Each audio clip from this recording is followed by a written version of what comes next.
And hello, everyone, and welcome back to Cyrus Webb Presents. I'm your host, Cyrus Webb. Glad you all could be with us. We're going to be joining with our friends on Amazon here in a bit. But I want to welcome you guys tuning in on the social media platforms. I see you guys over there on Facebook already coming in. I appreciate you guys. We also are simulcasting on LinkedIn as well as on Instagram. We're on X too. I'm going to go ahead and bring in our audience on Amazon to get us started with our special guest that we have that's joining us today. If you guys have any questions or comments, make sure you guys do put those in the chat. And we do welcome those tuning in on Amazon Live. You guys are new to us on Amazon, welcome. Make sure you guys hit that follow button. You see it either here in this corner or down below. You will also see some of the music by our next guest. We're so excited to welcome Jamie Fine to our broadcast today. You see Jamie there with me. I want to talk to Jamie not only about the year that's been 2024, but also the single we have highlighted for you guys on the Amazon side, Like I Do. For those joining us on social, you'll see a link that will bring you guys over to Amazon. We're going to talk to Jamie not only about her year in music, what it's been like for her to share her music with the world, but also a very interesting 2025 she's already planning when it comes to meeting you guys as well. Jamie, thank you so much for the time. Really appreciate it. Oh, thanks for having me. I'm excited for this. Well, look, I'm excited to have you on. I was saying to you, shout out to Raphael who connected us. When he sent me the video for the single Like I Do, I thought to myself, wow, what a talent and what a storyteller. I love the way you're able to tell stories that I think resonate with people. What has it been like for you, Jamie, to reflect on this year and to think about the things that have come your way? It's been a beautiful year, as an artist, I'm nice and emotional and I'm very nonlinear, and everyone likes to remind me of that, and I like to hold myself accountable for it.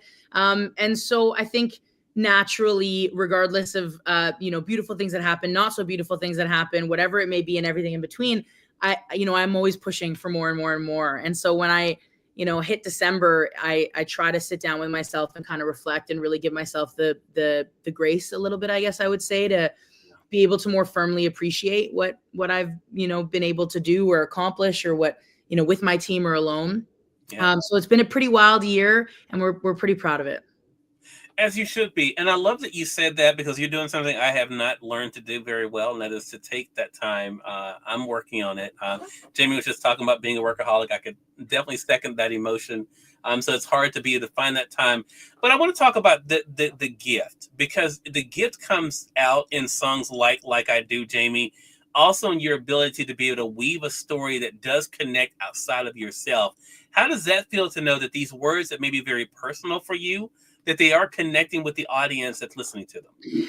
It's everything that I wanted to do with my music, right? Like when I listened to music when I was a kid, I had a tougher childhood, and just figuring out who I was as a person, and music made me feel a little less lonely, and a little more understood. And I kind of made this, when I was in grade 7, I knew what I wanted to do for the rest of my life, which was music. And I'm very lucky to have had that and to have that kind of sense of direction my whole life. But since I kind of made that promise, with it came, okay, I'm going to go through things and I'm going to share it with the world. And that's the kind of artist that I want to be. I want to be relatable, and I want to give people with my music what music gave me, which was that sense of feeling a little less lonely. So being transparent and opening up my journal to the world is a little vulnerable, but something that I feel like I was, put here to do.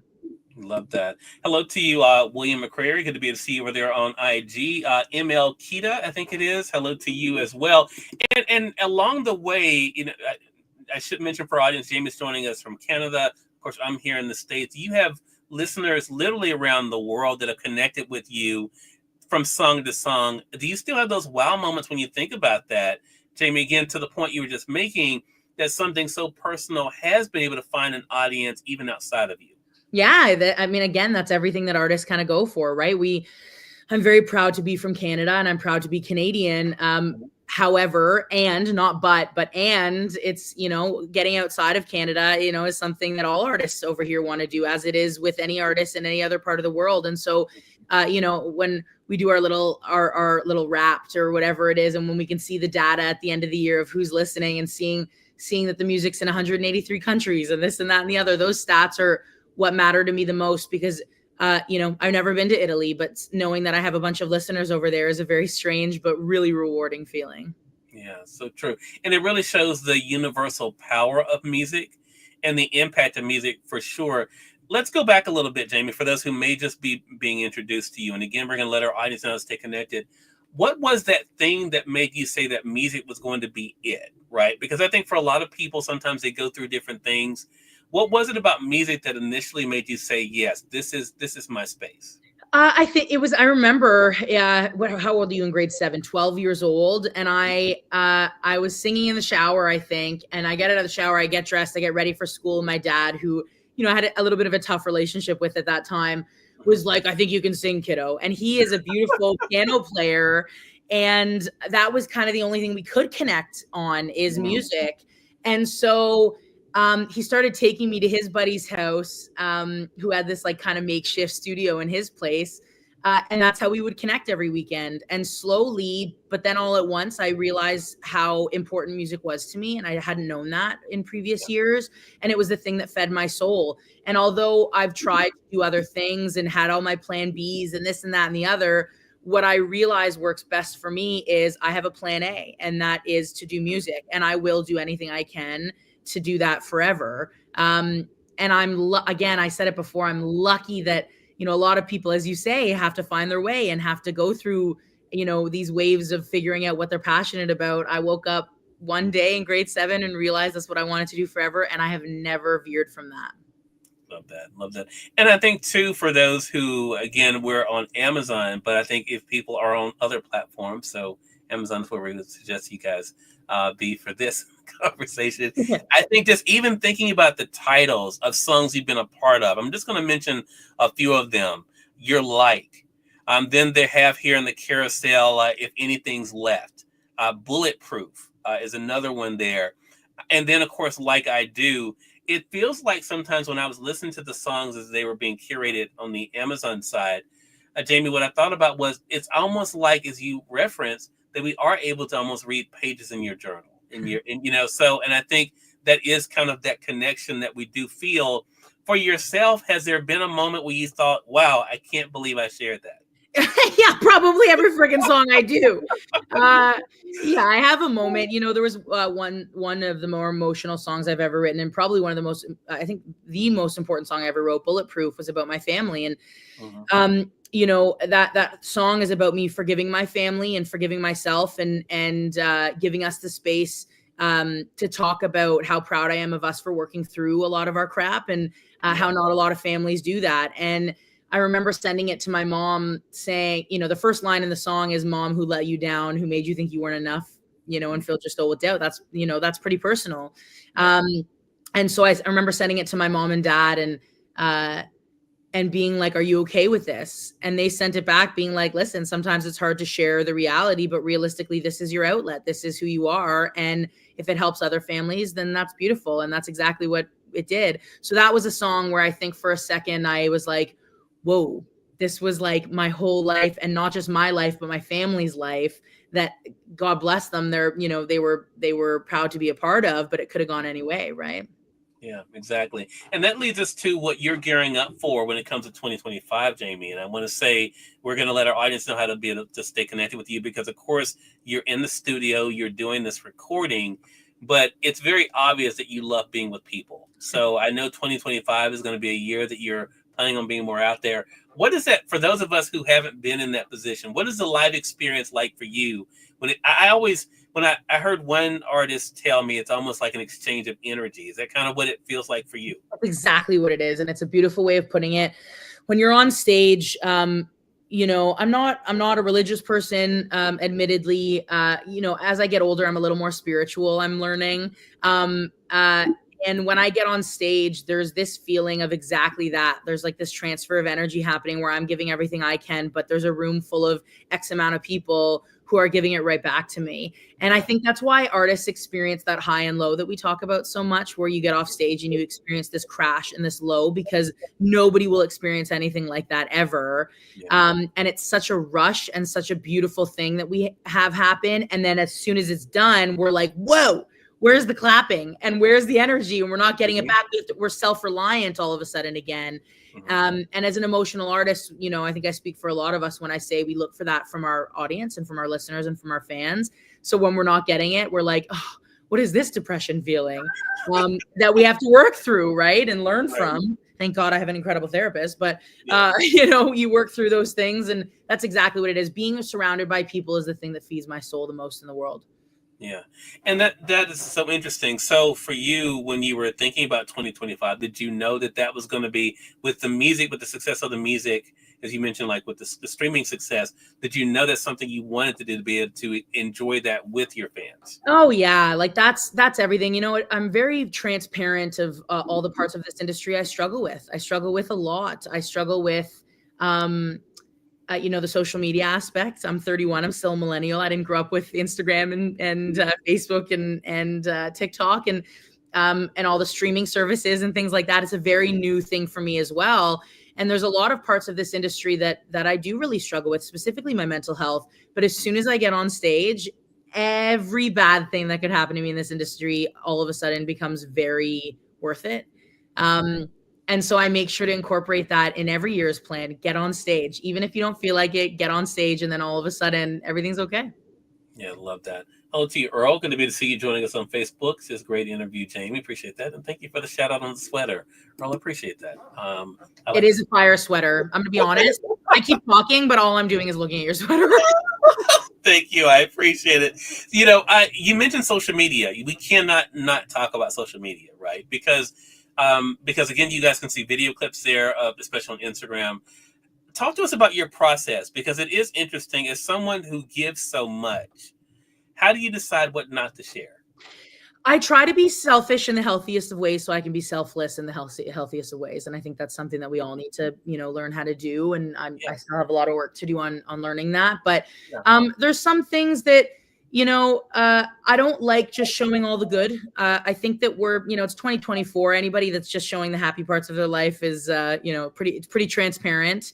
And I think that, again, because of what I feel I'm meant to do, you know, the sharing the not so pretty parts is, you know, for me at least, my brand more important.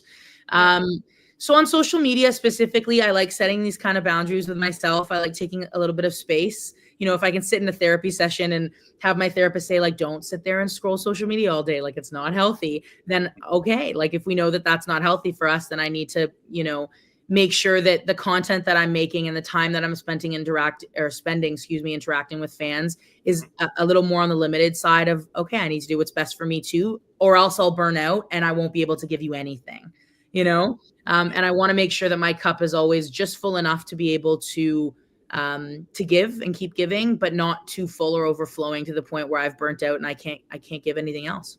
Yeah. Have you gotten to a place because you mentioned, of course, the personal nature of songs like Bulletproof, and I'm going to go back to the single that brought us together, Jamie, Like I Do. Have you gotten used to the idea that because of you, because of what you share, because of how you live, that you've helped to inspire somebody else? Listen, I get messages and it's very overwhelming and it's very like, wow. Because it's something that I've sought out to do since such a young age, that finally kind of achieving that is very overwhelming. And yeah, there's a handful of messages that I get from people, and I look at comments of people, you know, with this song, Like I Do, there's a lot of people in the world that have ADHD, man. There is a lot of us. And I didn't want to write this like mental health song. I wanted it to really focus on me and my partner and me saying, God, I'm sorry the way I am, but please stay with me. Like I will get medicated at some point. Just stay with me. You know, that's really what that song's about. Yeah. But, you know, with this song specifically, absolutely, I get these messages of people being like, I get some people saying, wow, this is how I feel. But the thing that actually impressed me more and that I was more powerful was partners of people with ADHD messaging me and saying, I think this made me understand my partner. And if that can help relationships, that to me is what's more powerful about it, right? Yeah. And again, it goes to what we talked about, Jamie, right? The power of music. And that's what I love music. I pretty much love everything. But music is one of those things when I listen, I'm one of those people who really listen to the words. And I also think about the emotion. I did want to ask you a selfish question for myself, because as someone who seems to be very visual, talk to us about the idea for the video. Because for those who haven't seen the video, I definitely encourage you guys go over to YouTube to do it. I mean, you record the song. Did you kind of know what you wanted to display in the video before it actually was done? Yeah, I really wanted to this next wave of music, and this is the first of the next wave, Mm-hmm. I wanted raw and real. I want people to be able to see inside my life, and most of all, the people who are important inside of it. And in this video is my girlfriend Victoria and our son dog, our fur dog, Jasper. And I wanted people to get a kind of insight on just a little bit more of like a realness and wholesome moment. And so we went on. It was actually my girlfriend Vic's idea. We were driving and she started like recording, and I'm like, "What are you doing?" She's like, "This is going to be the video." And she kind of explained her concept to me, and I'm like, "Oh my God, it's perfect." Wow. So yeah, I really want the realness and rawness and everything that I'm doing kind of for the next few songs at least. All right. So that gives us something to be able to look forward to. Again, everyone, Jamie Fine has been our guest. The new single that's out is Like I Do, but there's a lot of great music here on Amazon. So make sure you guys do look through it, including the one that she mentioned, the Deeply Personal Bulletproof. You guys can see there as well. If you guys are not joining us on the Amazon platform, if you're on Facebook, LinkedIn, YouTube, there's a link that will bring you guys over to Amazon to be able to get it. Those joining us on X, it's in the comment section. Those tuning in on Instagram, it'll be on my story. So make sure you guys check that out. Jamie, thank you so much for spending some time with us. How can our viewers stay connected with you? Anywhere on Jamie Fine Music. I think all my socials are Jamie Fine Music. My phone number, I'm kidding. I do love connecting. My SIN number, yeah, I'm just kidding. No, I love staying connected with people and try to be as active as I can, kind of, sharing stories or hearing you guys or messaging back and forth. And I hope to be able to tour the States soon or wherever you guys are in the world and haven't been there yet. I can't wait to get to you and just rock out with you on stage. Love it. Jamie, thank you again for stopping by. Really appreciate it. Looking forward to our next chat together. You were perfect. And thank you so much for doing this. It is my pleasure. And we thank your audience for tuning in to another great segment of Cyrus Webb Presents. Until next time, you all make it a great one. We'll talk to you soon. Take care.